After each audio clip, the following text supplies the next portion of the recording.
So from there, when you decided to become a traveler, did you also have a mind shift then, becoming a traveler, like just being able to? Yeah, because I was exposed to so much. I've realized how little people have out in some of these places around the world, but yet how grateful they are, even though they lack, and how limited certain resources are in places, but people still make things happen and still create success, even with little resources. That's big facts. I realize I can't make excuses because I have every resource in the world here. So if they're doing everything that they can do with the lack thereof, who am I to complain and make excuses about not going after what I feel like I deserve? Look, I'm talking to you all every single episode about how to be able to create a six-figure digital empire, and some of y'all haven't taken action yet. Y'all just, for some reason, life haven't slapped you in the face yet where it's like, yo, I'm tired of being at the place that I'm in right now. I'm tired of working my 9 to 5. I want to create a business. I want to become an entrepreneur. I'm tired of working for someone else when they don't even care about me. Look, I have something for you. I was working a 9 to 5, literally not even a year ago, actually it's going to be a year this year that I have been able to leave my 9 to 5 to be able to come to you guys and show you how I was able to leave working at Papado, 101 Steak, Ruth Chris, all hospitality places, y'all, to now being able to break 100K months. Literally, this is what happened. Let me tell you. I was able to break 100K months in 6 months, to be more exact. And I'm going to show you exactly how I was able to do it and how exactly I was able to do it from working a job, creating multiple 4 to 5 figures while working my 9 to 5, to then leaving my 9 to 5, to then scaling my business. Y'all, I'm going to show you how to fund your business without using your own money. There's so many things in this book that I could be charging tens of thousands of dollars, and I'm going to share with you how exactly I did it with pennies of the dollar. It costs $10, y'all. Worst case scenarios, you learn something more and profit off of it. Okay, so look, click the link, thedigitalempire.ebook.com. Get the ebook, y'all. You literally just get the ebook. What's going on, family? It's your boy Chart Slayer here. Welcome to the Digital Empire Podcast, where we talk about everything digital investments and entrepreneurship. And you already know I have a special guest. This man, you see him everywhere on every platform. I don't even know what platform he hasn't touched yet. And I want to go ahead and introduce my man, my boy Kemoy. What's poppin', my guy? Hey, life is up, my brother. How you feeling? I'm doing amazing, brother. Doing amazing. So, my man, I want to start from the top. And I really want to get right into the meat and the potatoes. What drove you, like starting before Airbnb, what made you get into Airbnb? Yeah, man, it was a really interesting time in my life, and just as an entrepreneur. I quit my job back in 2013. I was building several different businesses. One business primarily was within the network marketing space, and had a great amount of success within network marketing, built an organization of a little over 800 people. Created a really great residual income, had the whole car bonus. Oh man, those were the lives right there. Yeah. Had a nice little paid for Maserati. You still got it? Nah, I sold it. Dang. And I made out, made out. But yeah, man, I truly appreciate my time in network marketing. It really helped me as an individual. It allowed me to help other people. But unfortunately, I had experienced a certain challenge within the business that was outside my control. Right. And I was so used to having this lifestyle and freedom, and there was really no going back to working a job. And I was like, man, I need something that can create me some passive income. And I had a friend that was doing it. And I saw her do it in a way where it didn't seem like hard. And I also understood you could do this without owning property. Right. Didn't have to take a lot of capital. So I was like, man, if my friend could do it, I could do it too. And I just kind of became a fly on the wall, and I tapped in, and then just, went out there and started doing it myself. That's lit. So your friend was out here doing it. You got into your first Airbnb. Like, what goes into building an Airbnb? Like, what's the whole process of the Airbnb? For sure, man. When it comes to, the short-term rental industry, because Airbnb is just a popular platform or brand under the short-term rental umbrella, right? And you could own a property, right? Whether it's a house, condo, I've seen people rent out RVs, mobile homes, cabins, tree houses. Oh, they're creative. Oh yeah, if you can sleep in it, you can put on Airbnb almost. You can also be a co-host, right? You can partner with somebody that owns a property and just pretty much run it for them. And then you can also do rental arbitrage, right? Where instead of buying a property, you rent/lease a property and you turn around and utilize it for your Airbnb business and put it on those sites like Airbnb. Interesting. So how is it, so if for someone that's not involved in Airbnb or just gets started in Airbnb and they're struggling, they want to travel like you do, be able to do these things, how do they automate that side of the business?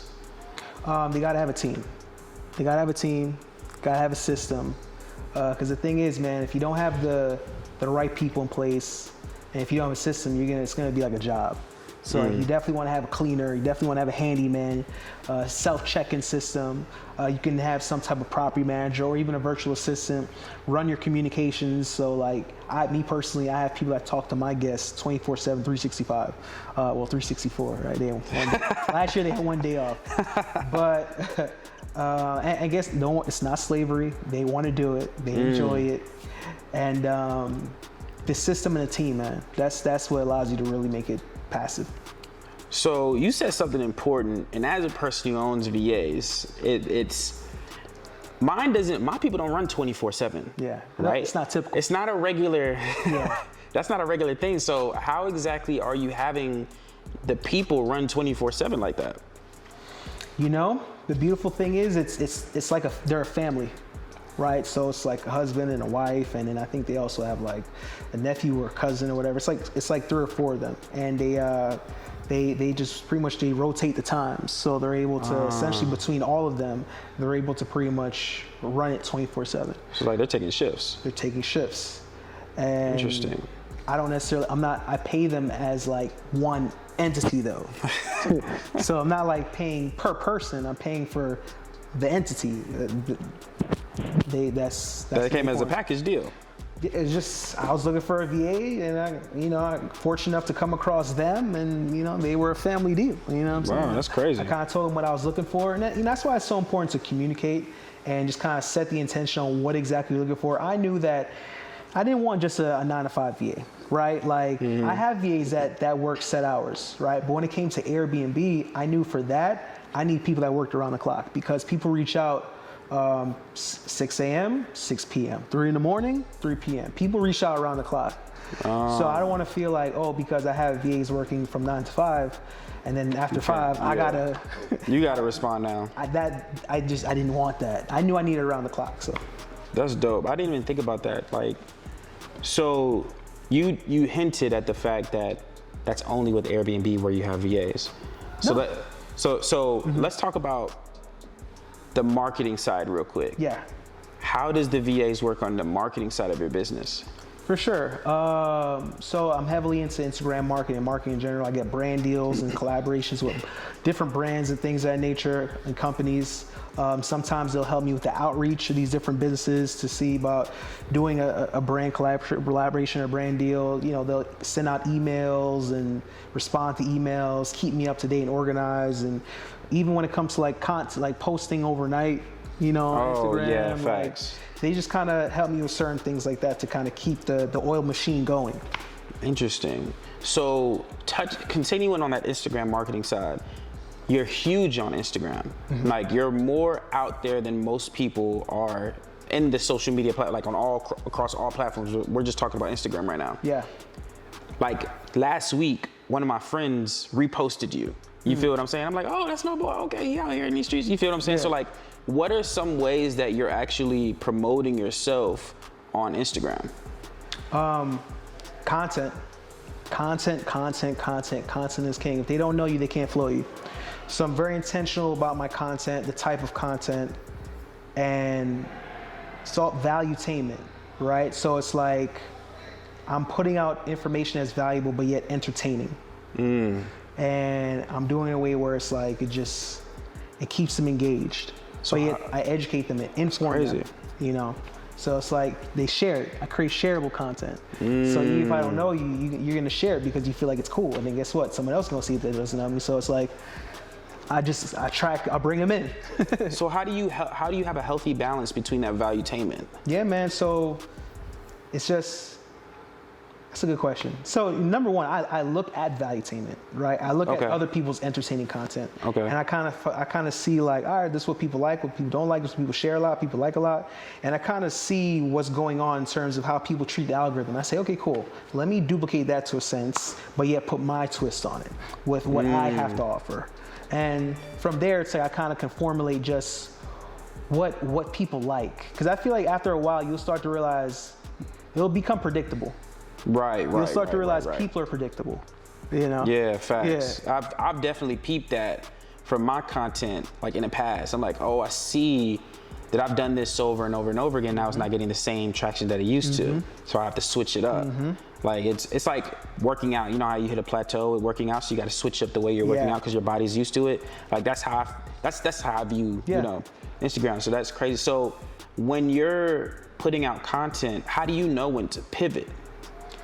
When you say pivot, like what do you mean? Like pivot as in, how do you know when it becomes predictable? So it's like one of those things where I'm very big on patterns. So like if I see something's working, I'm like, okay, cool. People really like that. And I'm looking at the insights. I'm looking at the likes, the shares. I'm looking at how many people followed me because of this post. And I'm like, all right, let me post something similar. And I'm like, okay, cool. Strong engagement, same thing. Shares, likes, follows. All right, I got something here. Let me do something similar. You don't gotta reinvent the wheel. If you see something's working, keep doing it over and over and over. So do you take that same mythology into Airbnb? Absolutely. So like, does your Airbnbs like have similarities? Some of them have similar decor. Some of them have a similar setup in terms of maybe the types of beds or the amount of beds. So do you put themes in your Airbnbs? Sometimes. Interesting. Yeah. I've seen that's like a huge trend now in Airbnbs. Like theme rooms. It's cool.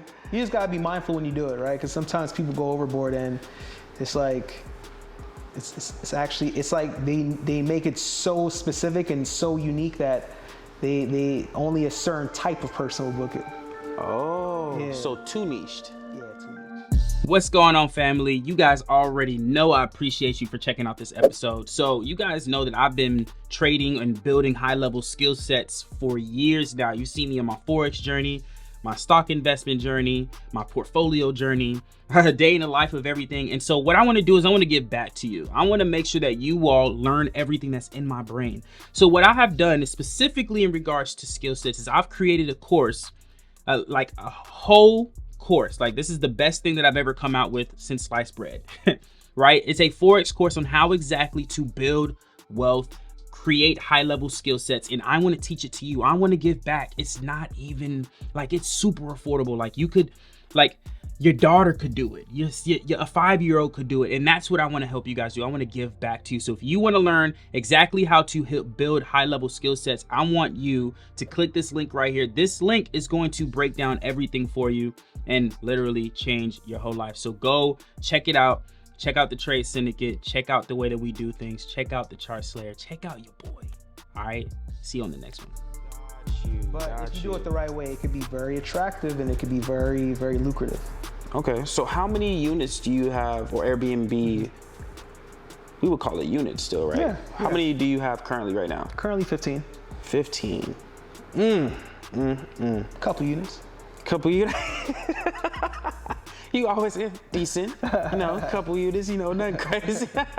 So if you have, you know, 15 units, if you could give an example of each unit on how, I know it ranges depending on the unit, depending on if it's a loft or a penthouse, or like if it's an average unit, is there a certain range of cash flow that you can make per month?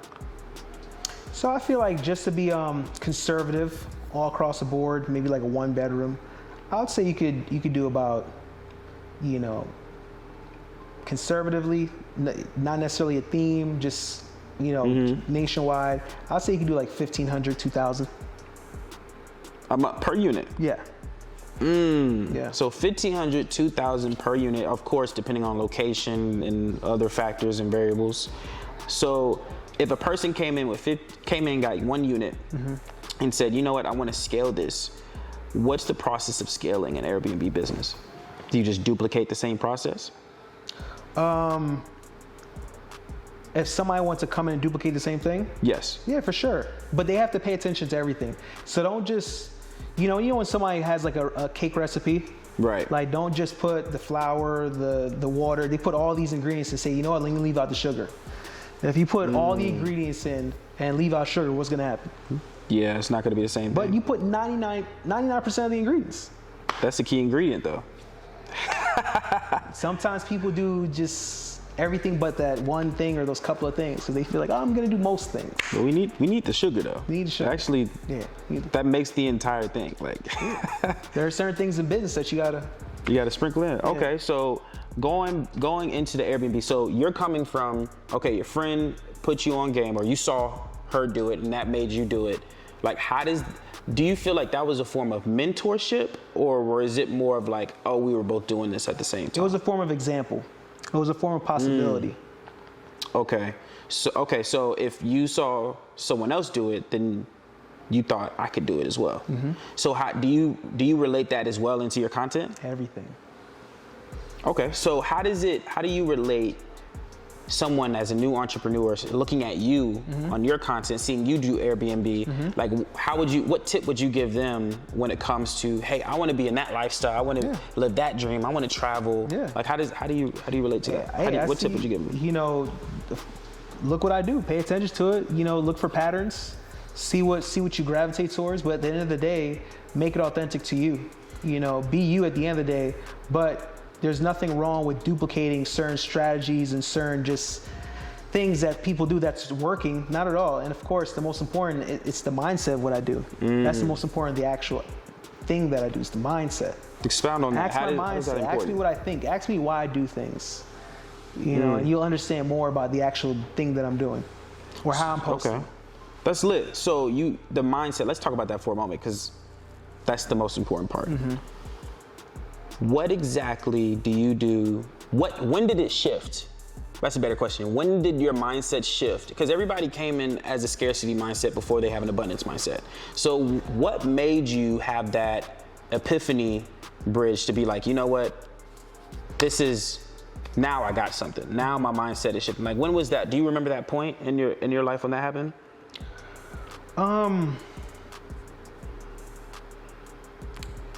When did I have? I feel like I've had several mindset shifts.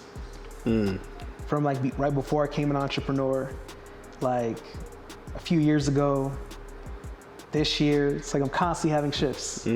But I think the most important thing, what's the catalyst for these shifts, is for never-ending growth. Constantly investing in myself, constantly learning, constantly being a student. And it's like some things may not necessarily shift right away, but it's because I keep growing and I keep learning. So when I do have those shifts, I have the compound effect of the information and the education I've just been submerging myself with. That's crazy. Okay, so that, I mean, you said it best. Can't really say anything more than that. But like let's get into the traveling real quick. I don't think people, like, you travel a lot, right? What made you decide to be like, let's go to pretty much 50, like, what's your goal and how many countries you want to go to first? So I don't know the exact number. Right now I'm about 54 countries in. I want to do 100 countries because it sounds good. But honestly, It's not even about But really, I love traveling, man. I love experiencing new places, discovering new cultures, newfound thoughts, seeing things I've never seen before, discovering this God-created world. And it's like, yo, like, he created a whole world. I want to see a lot of it. You know what I'm saying? Like, I don't want to get to the end of my life and be like, man, I only seen 5% or 2% of this world. Like, I want to see, in like, your lifetime. Yeah, I want to see a lot of it. Like, what God cooked up. I want to see what's good. You know, like. So what tip would you have for someone that's traveling? Like, you travel often, right? Like, what tip would you have for someone who wants to be, like, you're the definition of a digital nomad. You've heard of that term, right? So, like, what tip would you give someone to travel in that regard? However you want to travel, do it. Some people, they feel like they have to give up to travel, like give up money or give up certain goals to travel. Me personally, I want to travel and achieve all my goals. Me personally, I want to travel and build wealth. Me personally, I want to travel and create and build a legacy, right? So before I was thinking about, damn, I want to travel, but I want to make money. Should I be a flight attendant? Nothing wrong with being a flight attendant, but I want to build wealth. Right. I couldn't be a flight attendant. Not to say that you can't build wealth while being a flight attendant, but it would have been the wrong reasons for me wanting to be a flight attendant. Right. It's still the mindset and how you were viewing it in that perspective. Okay. So from there, when you decided to become a traveler, did you also have a mind shift then, becoming a traveler, like just being able to? Yeah, because I was exposed to so much. I've realized how little people have out in some of these places around the world, but yet how grateful they are, even though they lack, and how limited certain resources are in places, but people still make things happen and still create success even with little resources. That's big facts. I realize I can't make excuses because I have every resource in the world here. So if they're doing everything that they can do with the lack thereof, who am I to complain and make excuses about not going after what I feel like I deserve? Yeah, but deserving it, deserve was probably the biggest word that you said there, because a lot of people think they're not worth it and they don't deserve it. So before we close out, I want to ask you two questions. One, let's kind of like, what next location are you traveling to? Not sure, man. I know. I'm planning on going somewhere next week. I just don't know yet. Bro, how often do you travel? Maybe 2-3 times a week. I mean, a month. I was about to say, yeah, bro, how are you even here right now? About 2-3 times a month. Yeah. Okay, 2-3 times a month. At least like one new place a month. I'm averaging. Oh yeah, maybe 1 to 3. 1 to 3. Okay, got you. So all right, so next week we going somewhere. That's great. Yeah. Second question is, for any new entrepreneur that's coming here, that's viewing this, and that's looking at, man, I see Kemoy, he's traveling, he's doing amazing things, and they want to start an Airbnb business, how can they contact you? Oh, Instagram. Absolutely on Instagram, right? You can find me on Instagram, Kemoy, KEMOY _Martin, MARTIN. You can also find me on YouTube, right? If you type in Kemoy Martin, I'll pop up. TikTok, quite similar, Kemoy Martin, I'll pop up and pull up. Right? But yeah, I'm pretty easy to find, and you can tap in with me. Consistency is important, even with the words. Facts. It's crazy. Hey, my name's pretty unique, so it's like I might as well use it.